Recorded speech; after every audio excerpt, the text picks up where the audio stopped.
Welcome, everybody. Thank you so much for being here. Some of us all the way from Spain in the middle of the night. Really wonderful to have you all here. We are glad to present this program overview webinar for the Master of Arts in Social, Nonprofit, and Public Leadership program. My name is Zach Winterroad. I am the recruitment and Alumni Services Coordinator at the Garland School at Baylor. And I am the admissions counselor for this program. And I'm really glad to host this webinar today with my colleague, Sarah Doral Ritter, who is the graduate program director, the MSW program director, and she's a clinical professor as well. So really glad to have Sarah here with us and her expertise and wealth of knowledge. Let's get started. So today we are going to cover kind of the Snapples, what we refer to this program as. The Snapple program, kind of at a 30,000-foot view, will give you kind of the most important details, and we'll get into some of the curriculum as well. We're going to talk about the role of religion, spirituality, and philosophical perspectives. This is something that's very important to the Garland School and our identity and our core and our values, and we'll talk about how we integrate that into our coursework. We're going to talk about the online learning experience at the Garland School, as this is a mostly online program. And then we're going to talk about the in-person intensive opportunities as well. And then we're going to look at some of the admissions and application requirements and information. And then we will open the floor up for questions and answers.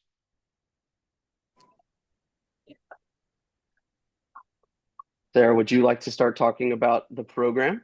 Sure. Thanks, Zach. I appreciate it. This program, we're hopeful will really work for those that are already doing this work or have a job. So we have a couple of options because we know that's important when you have a lot of life happening. We have a full-time option, um, which is 31 credit hours. So, that program is over 3 terms. So you start in the fall and you graduate in August. And each term has about 10 hours. One has 11 hours. There is an intensive that starts off the term. So you get 2 credit hours for an intensive that you'll do in September. And there is an intensive in DC that is also 2 credit hours. So those intensives, you'll do the majority of your hours during the time that you're intensive with a little bit before and after, but they won't be necessarily weekly meeting courses. The DC or policy intensive, if DC intensive is not available, that will hopefully be an opportunity for you to meet legislators and policy people that will help kind of solidify some of the learning experiences that you've had. The part-time program will let you go over 6 terms, which is about 2 years, and it's just a slower pace. So you can take 5 to 6 credit hours per term. You will do the first fall intensive, but then you'll wait on the spring intensive. And so that's kind of an overview of the program. The program is largely in the evening. It is built, all of the other courses that you will take will be online. We'll talk a little bit about what online learning is later on, so I won't go too much into that. But the whole program builds on each other. The idea of a cohort model is so that you can get to know your colleagues and also that you can build relationships with folks who are already doing nonprofit and policy work through some of these intensive experiences. So there's a couple of areas that we have identified as being important for this work. And a lot of this kind of curricular content comes from our partnership with the Baylor Collaborative on Hunger and Poverty and other nonprofit and policy partners, as identifying what's important learning when you're leading a program or a nonprofit or you're working in the policy space. So because we're the Garland School of Social Work situated at Baylor University, we do talk about the intersection of social impact and religious religious identity. And so, what that means for you, and more broadly, what that means for the social services sector. We know a lot of nonprofits are faith-based organizations doing this work. And so, how can we do that intersection well? And what does that mean? What's the history of social impact? There is a large religious component to that in the United States. And so, diving into some of those areas as well, and thinking about ways that we can continue to push forward a more equitable and just society in the areas of practice that we're interested in. So, is that hunger or poverty or child welfare? Those are all things that you'll kind of talk about in what your religious identity is, and then how to address that as an organization. Learn a little bit about organizing, community organizing, and collective impact organizations. So, how can you lead in a way that brings organizations together to do collaborative work, even if funding isn't the same across organizations or there can be competition for funding? There's ways to use what each organization is doing to build towards a collective goal. So, there will be an organizing component with that, of course, as well, of how to organize people well, how to reach across aisles when there's disagreement, and how to collaborate in a way that really impacts your community. You'll talk about policy and what does policy mean and how does it impact the people that you would like to serve and the organizations. Um, and policy analysis is a little bit more in depth in terms of what you will do, but looking at overarching policies, both in the United States and globally, that impact hunger and poverty issues. And so you'll take a couple of courses that look at the application of policy in real world scenarios. And of course, everyone who's teaching these courses and building out these courses are experts in this field. So you'll get to learn from a lot of different voices and have a lot of input into best practices related to looking at policy and policy application. Nonprofit leadership, organizational leadership, and management. So, whether you're leading and an executive director of a nonprofit, or if you are managing a program, or if you're a program director, what is the implications for you? How do you lead well? How do you look at governance and board structure, fundraising and finances? How are you looking at your leadership style and the leadership style of the people that you're working for? How do you look at environmental trends and the impact that that has on the organization? How do you create a logic model to better tell the story of your organization? We'll talk about fundraising and development. This includes a component on how to put together a grant and how to be successful at grant writing, as well as how to do development well. We know that organizations need to be better at grant writing and development. Those are skills that can make or break an organization. So we have a class dedicated to that. We'll talk about poverty, domestic, and social challenges. I talked a little bit about that. We have a couple of courses that will build on each other throughout your time in the program, leading to the intensive, hopefully in DC or perhaps the capital in Texas or another state, to really be able to sit down with policymakers and folks who are lobbying to address some of these domestic social challenges. Data analysis is important. It might not sound fun, but it's actually really important to doing good policy work and good organizational work. So we're going to look at how do you use data to tell the story of what is happening and what you're trying, the challenge, social challenges you're trying to address and how you want to impact it. So what to look for in data, where to find the data, how to look at the data comprehensively, and be able to then better tell the story to the people that you want to also join your team or do some fundraising. And then, of course, how to evaluate the work that you're doing is really important. When we think about religion, spirituality, and philosophical perspectives at the Garland School, we think that a lot of what compels us to do this work in the nonprofit and social services and policy sector is our faith. We think that's really important. And we also recognize that different people interpret their faith in different ways. And so we want you to think critically about your own spiritual development and how that impacts the work that you're doing, how it can impact your clients or your communities, or the policy, the work that you're doing. We want to recognize the ways that religion has promoted social justice and sometimes inhibits social justice, and what is the role that we can play in communicating ways that we can find religion and faith healing and not divisive across all people and party aisles. And then, of course, we want you to think about the ethics of religion and spirituality, especially when you're working with those that are of a different faith background for you or don't have a faith, the ways that they might identify as of what faith is important to them. And so those are things that you'll address in that first class and intensive that you take. So the online environment is not asynchronous. That means that you will see a live instructor. I think this is a really great component of our program. We do other online graduate programs successfully using this model. All of your work will be split. So if you're enrolled in a 3-hour class, an hour and a half of your class you will do on your own time in your own way. That can be on a Sunday afternoon or an early Monday morning. You'll spend an hour and a half walking through asynchronous content specifically built for that week to help you begin to understand concepts. This is in addition to your homework. So you'll have your homework or your readings, and then your asynchronous content could be videos or discussions.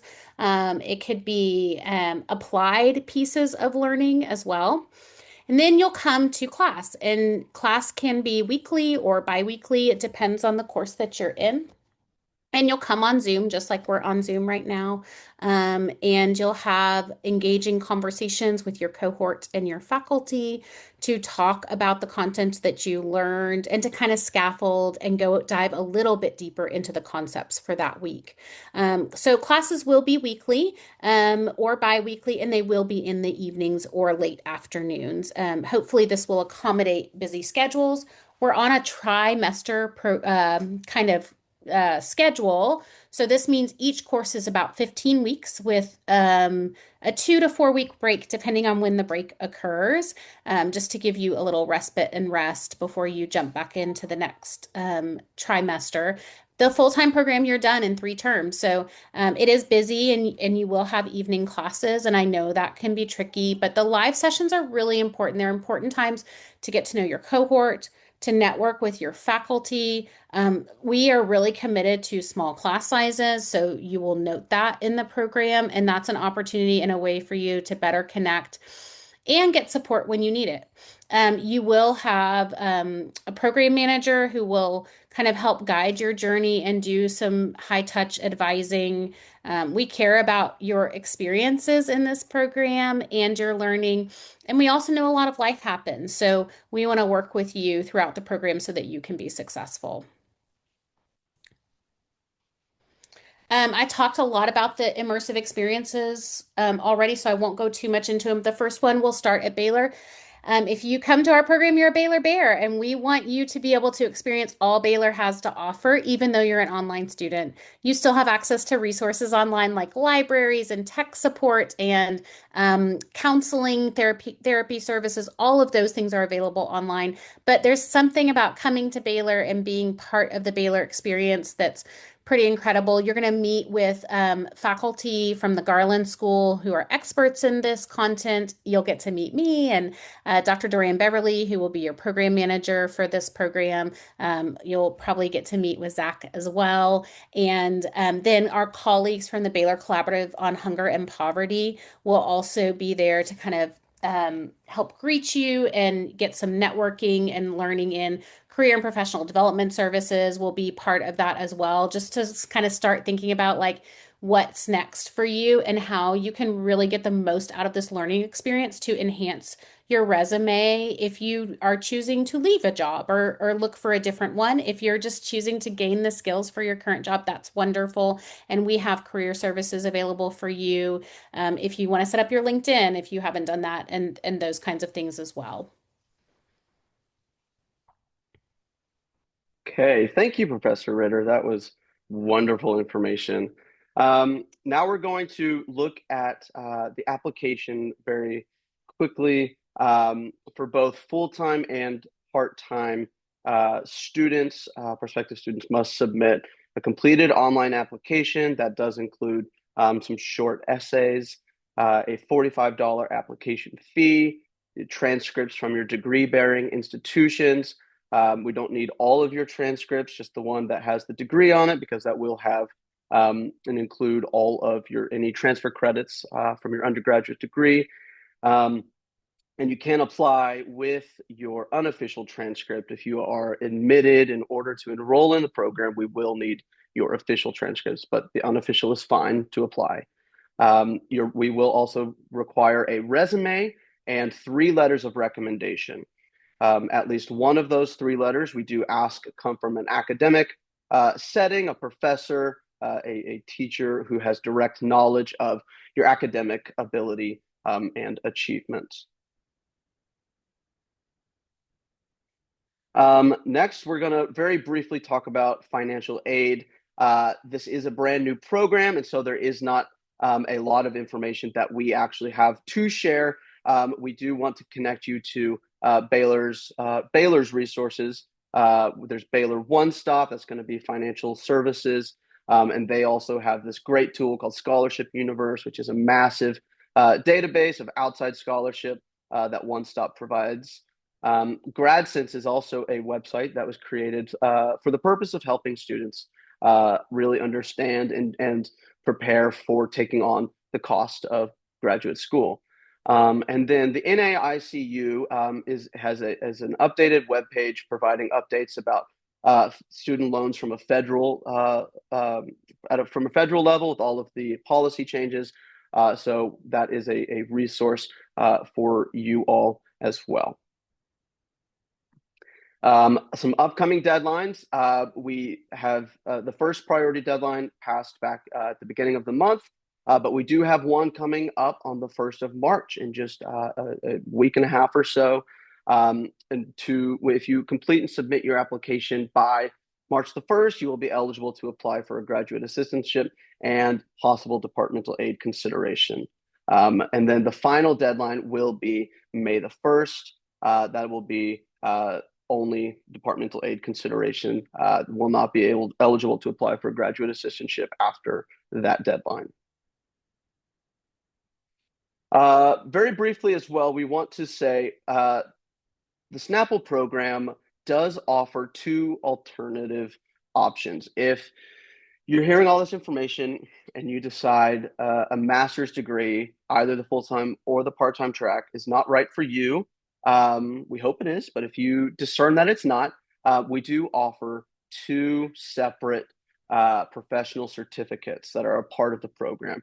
They're both going to be 12 credit hours each across 2 terms. One in nonprofit leadership, that's going to be those courses that are focused on social policy, organizational leadership and management, programs, fundraising, and then the public policy certificate is going to be focused more on policy at the high level, understanding poverty and analyzing data at that governmental high level, that systems level work. These certificates will not have the opportunity to do the in-person intensive learning experiences, but these are great options. And you could start a certificate and decide to transfer into the program, the master's program. That is an option to discuss if that's something that interests you. Okay, that brings us to the end of our content. What's next? We want to stay in touch. I want to stay in touch. I'm your contact. I'm your admissions counselor to contact with any questions. My name is Zach. You can take a screenshot of this page. That is our admissions line and our email, as well as our social handle. We want to stay in touch. I'm going to continue to reach out to y'all and hopefully get y'all the most information. I like to say that I'm a resource for y'all. We want you to have as much, the best information you can to make the most informed decision for yourself. And so that's our goal.